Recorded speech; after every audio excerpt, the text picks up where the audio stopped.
नमस्कार दोस्तों, मैं प्रशांत कारोलकर। अमोल पेडनेकर जी ने मुझे कहा कि हम कुछ करंट सिचुएशन और मेरे एनजीओ के कामों के बारे में बात करें।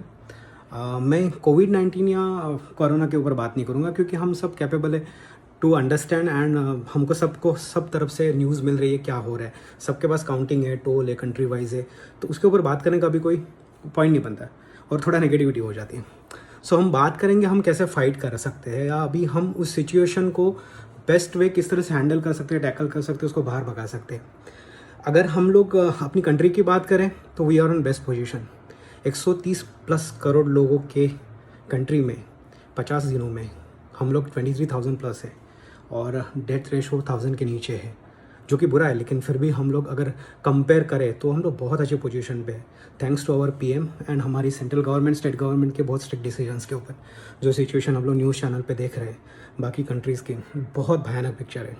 और जिस तरह से हमने ये जहाँ पे इतना पॉपुलेशन है या इतना इलिटरेसी है या स्लम है, वहाँ पे हमने जो कंट्रोल किया है वो अनबिलीवेबल है। WHO से लेकर सब ने ही हमारी तारीफ़ की है। ये लड़ाई का हाफ स्टेज है, हमको और बहुत बड़ी बैटल है। शायद हम लोग हाफ स्टेज बोल सकते हैं क्योंकि मैं समझ रहा हूँ जहाँ तक मई पूरा जाएगा, जून हाफ पे कहीं हम लोग अगर ये मेंटेन कर पाए रेशो तो कहीं ड्रॉप डाउन होगा। तो will wish and will work hard for best. जल्दी है ये, हम लोग मैनकाइंड और ह्यूमैनिटी को बचाना है, हम मिलकर ज़रूर कोशिश करेंगे और वो चीज़ें हो जाएगी। एनजीओ के कामों के बारे में बात करने से पहले मैं बताऊंगा, हमारा एक वेंचर है कर्नाटका गुलबर्गा में। डॉक्टर विनोद मेरे बहुत करीबी दोस्त हैं। हमने मिलके एक स्किल इंडिया में एक ह्यूमन प्लाज्मा का एक प्रोजेक्ट सैंक्शन के लिए डाला हुआ है। वो ह्यूमन प्लाज्मा पे काम करते हैं and we are the third, only 3 लोग हैं कर्नाटका में जिनको प्लाज्मा का एक्सट्रैक्शन का लाइसेंस मिला हुआ है। तो अभी हमने जो गवर्नमेंट हॉस्पिटल गुलबर्गा में जो पेशेंट कोरोना रिकवर कर गया उसका हमने प्लाज्मा लिया है और एंटीबॉडी मैपिंग के लिए उसको इराक में भेज दिया क्योंकि इंडिया में वो फैसिलिटी है नहीं। We are expecting result in next 2 weeks. अगर वो पॉजिटिव आता है, सब चीज़ें अच्छे से होती है, तो हम लोग एक तो टेस्टिंग जो किट है वो तो डेफिनेटली अच्छा बना लेंगे और फ्यूचर के लिए जब इसका वैक्सीनेशन या एंटीडोट बनेगा उसमें इसका बहुत बड़ा सहयोग होगा। We are on good stage, देखते हैं क्या रिजल्ट आता है। ये पहला हमारा एनजीओ या हमारे वेंचर्स का ये पहला डेवलपमेंट है। ये बहुत ज़रूरी है। हम सेवा की बात करते करते पहला ये हमको जो उसका सॉल्यूशन ढूंढना है, वो फॉर्चुनेटली हम लोग वो फील्ड में है, कहीं एसोसिएट है, तो हम लोग उस चीज़ को ये लेवल तक लेके आए। सोशल वर्क की बात करने से पहले मैं ये कहना चाहूँगा कि हमको अपना माइंडसेट अभी पॉजिटिव रखना पड़ेगा। मैं बिज़नेस में हूँ, कुछ लोग जॉब में है, सर्विसेज में है, सर्विस इंडस्ट्री है, सबको अपना माइंडसेट बहुत पॉजिटिव रखना पड़ेगा। यहाँ से बहुत सारी चर्चा हो रही कि इकोनॉमी गिर जाएगी, बहुत बड़ी प्रॉब्लम्स होगी, ऐसा नहीं होगा क्योंकि जिस तरह से गवर्नमेंट मेंटेन कर रहा है, स्टॉक मार्केट चालू है, बैंक चालू है, इसेंशियल सब मैन्युफैक्चरिंग चालू है, तो ये चीज़ें जो इफेक्ट डेफिनेटली इफेक्ट आएगा, लेकिन इफेक्ट पॉजिटिव आएगा। बहुत नई अपॉर्चुनिटीज़ खुलने वाली है। सो गाइज, एनर्जी भरते हैं, पॉजिटिविटी लाते हैं, हेल्थ अच्छी रखते हैं एंड एक बहुत पॉजिटिव स्ट्रांग माइंडसेट के साथ बाहर आएंगे हम लोग और बड़ा काम करेंगे। अभी महासत्ता बदलेगी, अभी बहुत सारी चीज़ें बदलेगी। ये एक कमर्शियल ब्रेक है लाइफ का ना। मैं 43 में हूँ तो मैं सोच रहा हूँ ये कमर्शियल ब्रेक है, बहुत लोगों की ज़िंदगी का कमर्शियल ब्रेक है और ये बहुत ज़रूरी है। हम एक फ्लो के साथ बहुत चल रहे थे बुरी तरह। मैं पॉजिटिव बात कर रहा हूँ चीज़ों की, एक फ्लो के साथ हम लोग भाग रहे थे कई सालों तक। मैंने शायद 13 सालों बाद ब्रेक लिया है, एक प्रॉपर ब्रेक, नॉट हॉलीडेज़, जहाँ पे सोचने की एक ताकत बढ़ रही है, हमारी गलतियाँ हम सुधार रहे हैं, नई प्लान्स पॉलिसीज़ बन रही है। तो डेफिनेटली मैं समझ रहा हूँ कि हम लोग बहुत बड़ी एनर्जी के साथ बाहर आएंगे। हम इंडियन हैं, हमको हर और सिचुएशन में पॉजिटिविटी मिलती है, इसलिए हम हिंदी सिनेमा के फ़ैन हैं।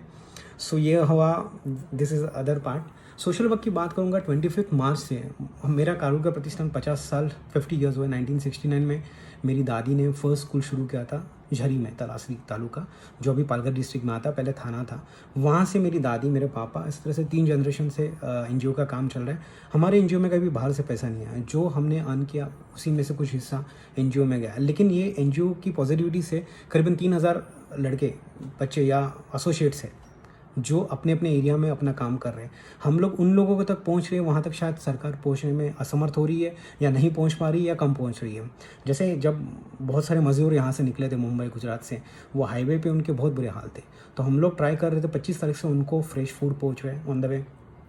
जो कर्मचारी काम कर रहे हैं जहाँ पे गवर्नमेंट थोड़ी शॉर्ट हो रही है, या उनकी हेल्प लेके तहसीलदार, ग्राम पंचायत, सरपंच, लोकल लोगों की हेल्प लेके या लोकल अथॉरिटी की हेल्प लेके हम उन लोगों तक पहुंच रहे हैं जिनको ज़रूरत है। बहुत सारे ऐसे ट्राइबल्स, आदिवासी पाड़ा है जहां तक पहुंचना थोड़ा मुश्किल है।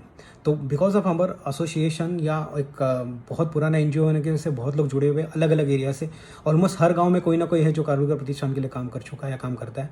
तो हम लोग नीडी लोगों तक पहुंच रहे हैं, उनके लिए 10 से 15 दिन का पैकेज दे रहे हैं फूड का, फैमिली की साइज़ देख के, ताकि कहीं शॉर्ट नहीं पड़े। और उनको सिर्फ फूड नहीं, बहुत दूसरी भी रिक्वायरमेंट है उनके। अर्लियर जो मेडिकल जो इश्यूज़ है उसके लिए अभी फ़िलहाल बहुत प्रॉब्लम्स हो रही है। उनको ट्रैवलिंग की प्रॉब्लम है, जो जेन्यून केसेस है उनको ट्रैवलिंग नहीं कर पा रहे, बिकॉज गवर्नमेंट के स्ट्रिक्ट रूल है, गवर्नमेंट भी अपनी जगह पे सही है, लेकिन कभी कभी जेन्यून लोग बिकॉज ऑफ एक्सेस नहीं है तो पहुंच नहीं पा रहे। बहुत जेन्यून केसेस को हमने अथॉरिटी से परमिशन लेके अपने अपने डेस्टिनेशन पे पहुंचाया है, या उनकी जो काम थे वो करवा के दिए हैं। और ख़ास करके हॉस्पिटल कर्मचारी जो बाहर काम करते हैं, पुलिस है, जितने भी लोग एसोसिएट है, जो भी सोल्जर्स है कोविड-19 के, उन सब तक पहुंचने की कोशिश की जा रही है। और 25 तारीख से 25 मार्च से अभी तक चल रहा है, और जब तक लॉकडाउन है हमने सोचा है तब तक हम पहुंचेंगे। पहले मैंने सोचा था इसको हम लोग पब्लिश नहीं करेंगे ये हेल्प को। 25 मार्च से जब शुरू था तो सिर्फ हमारे इंटरनल, हमारे रिकॉर्ड के लिए हमने कुछ फोटोग्राफ वगैरह लिए थे या हम लोग नोट डाउन करते थे। लेकिन जब 2.0 आया, शायद 3.0, 4.0 भी आएगा, तभी 2.0 के टाइम पे जब पीएम साहब ने अनाउंस किया कि और 19 डेज़ के लिए होगा, तभी मैंने उसको थोड़ा सोशल मीडिया पे एक्टिव किया, क्योंकि अभी और लोगों को आगे आने की ज़रूरत है। और लोगों को कुछ गांव एडोप्ट करो या कुछ सोसाइटीज़ एडोप्ट करो, या बहुत लोग हमारे घर के बाहर भी शायद बहुत लोग खड़े हैं जिन तक राशन नहीं पहुँच रहा है, फूड नहीं पहुँच रहा है, या अपनी रिक्वायरमेंट नहीं कंप्लीट हो रही। एक ऐसा वर्ग है जो बिलो पावर्टी लाइन के नीचे से थोड़ा ऊपर है, मतलब उस बॉर्डर के ऊपर है, जो शायद हेल्प मांग भी नहीं पाएगा। वो थोड़ा सेल्फ रिस्पेक्ट या ऐसी सिचुएशन में कभी वो लोग आए नहीं, उनको रियल में ज़रूरत है। उन तक हम लोग जो सिचुएशन हम लोग देख रहे हैं, सच में लोगों से पूछिए, मतलब जो मेरे एनजीओ में काम हो रहा है, जो एसोसिएट ग्रुप में काम हो रहा है, हम लोगों से पूछ रहे हैं आपकी रिक्वायरमेंट क्या है करके। और बहुत बड़ा बहुत सारी रिक्वायरमेंट निकल के आ रही है, बहुत सारी चीज़ें निकल के आ रही है। जैसे अभी गढ़चिंचली कासा के पास नियर सिलवासा जो बहुत भयानक इंसिडेंस हुआ, मतलब नहीं बात करें उसके बारे में, 2 साधुओं की हत्या हुई और ड्राइवर नीलेश की हत्या हुई। वो यहीं कांदिवली में थोड़ा नज़दीकी रहते हैं। जो हुआ उनको सज़ा ज़रूर मिलेगी, और बहुत भयानक था वो, उसमें मतलब बात नहीं कर सकते। वो वीडियो देखने के बाद शायद किसी को भी रात को नींद नहीं आई होगी। तो नीलेश के बारे में जब मैंने पूछा तो पता चला उसकी 2 बेटियां हैं, 5 और 3 साल की। उसकी वाइफ है पूजा, और उसकी मम्मी, मतलब 4 लेडीज़ ही बचे घर में। वॉज ओनली ब्रेड अर्नर था। तो इमीडिएटली उनको जो हेल्प चाहिए थी वो मैंने कैश में पहुंचा दी कि आप ये शुरू कर दो। लॉकडाउन के बाद हम मिलेंगे उनसे, फिर से उनकी जो रिक्वायरमेंट है उनको हम लोग एड्रेस करेंगे। और उनकी दोनों बच्चियों को हमने एडॉप्ट कर लिया फॉर कंप्लीट एजुकेशन।